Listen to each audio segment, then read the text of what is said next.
بسم اللہ الرحمن الرحیم۔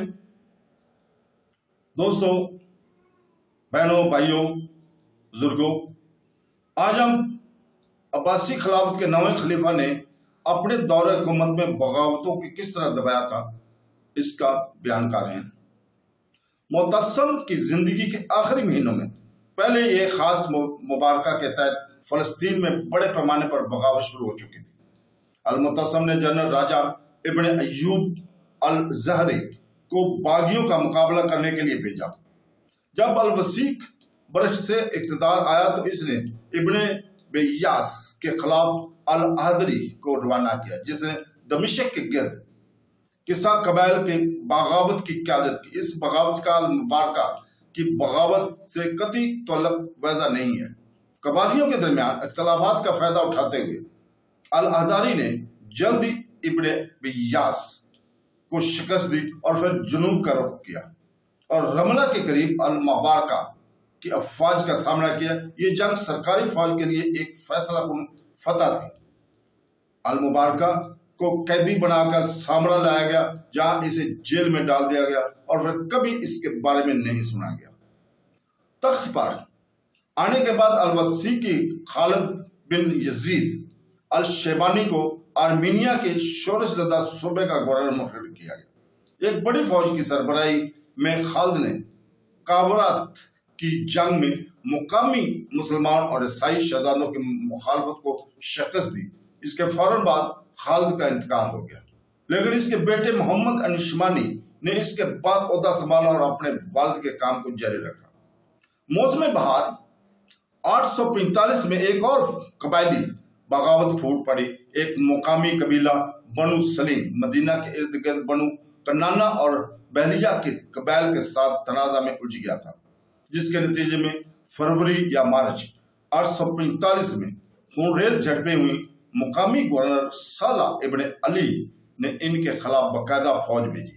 فوج کے ساتھ ساتھ مدینہ کے شہری لیکن سلیم فاتح یاب ہوئے اور دونوں مقدس شہروں کے ماحول کو لوٹنے کے لیے آگے بڑھے۔ نتیجے کے طور پر منع میں الوثیق نے اپنے ایک ترک جرنیل بغات التکبیر کو معاملہ سنبھالنے کا چارج دے دیا۔ ترک اور مغربیہ گارڈ رجمنٹ کے پیشوا دستوں کے ساتھ بغان سلیم کو شکست دی اور انہیں ہتھیار ڈالنے پر مجبور کیا۔ موسم خزاں کے شروع میں اس نے بنو بلال کو بھی مجبور کیا کہ وہ سر تسلیم خم کر دے۔ بغزہ کے فوجوں نے بہت سے قیدی بنائے، جن میں سے تقریباً 1300 کو مدینہ میں رکھا گیا۔ انہوں نے فرار ہونے کی کوشش کی، لیکن انہوں نے ناکام بنا دیا اور زیادہ تر اس عمل میں مارے گئے۔ اس دوران بوگا نے موقع کو استعمال کرتے ہوئے علاقے کے دوسرے بدو قبائل کو ڈرایا اور بدو فرار اور بندو مردہ کا مقابلہ کرنے کے لیے کوچ کیا۔ قبائل اس کے پیشن قدمی سے پہلے ہی بھاگ گئے۔ بہت سے لوگ تب بغات ہو گئے اور دوسرے البقا کی طرف بھاگ گئے۔ اس کے بعد بغا نے بنو کلاب کو زیر کر دیا اور ان میں سے تقریباً 1300 کو قیدی بنا کر منع 846 میں مدینہ واپس لے گئے۔ اس میں ایک معمولی خارجی بغاوت دیار ربیہ بھی میں ایک 845 مخصوص محمد بن عبداللہ یا محمد ابن عمرو کے ماتحت ہوئی، لیکن اس مسلوب کو گورنر نے آسانی سے دبا دیا۔ اسی سال جنرل واصف نے اصفہان، جبل اور فارس میں کرد قبائل کو دبا دیا۔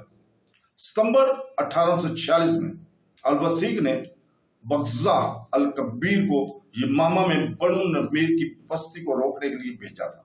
4 فروری 847 کو بغزہ نے بدن الامیر کے مقام پر تقریباً 3000 نمبریوں کے خلاف ایک بڑی جنگ لڑی۔ پہلے تو وہ سخت دباؤ میں تھا اور اس کی افواج تقریباً بکھر گئی۔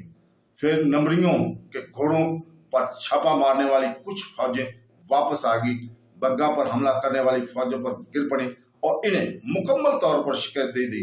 ایک رپورٹ کے مطابق 1500 تک نمبری مارے گئے۔